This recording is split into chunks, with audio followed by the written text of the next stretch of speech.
নমস্কার সকলকে। আজকে আমি মুসুর ডাল রান্না করব কচি চালতা দিয়ে।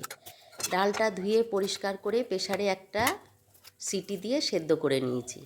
এবার আমি ডালটা রান্না করার জন্য কড়া বসিয়ে তেল গরম করে শুকনো লঙ্কা, তেজপাতা, সর্ষে ফোড়নে দিয়েছি।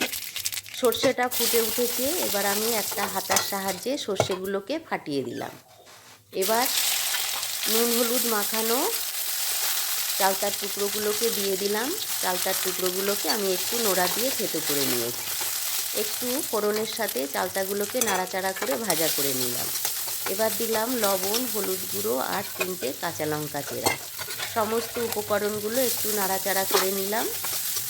এবার আমি সেদ্ধ করে রাখা ডালটাকেও দিয়ে দিলাম।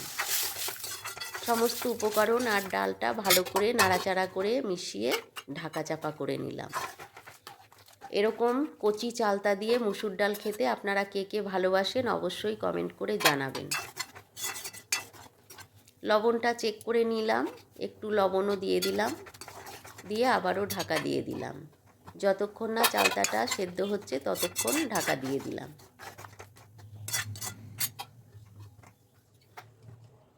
হয়ে গেছে, চালতাটাও সুসেদ্ধ হয়ে গেছে, ডালটাও রান্না হয়ে গেছে। এবার আমি আপনাদের নাবিয়ে দেখালাম।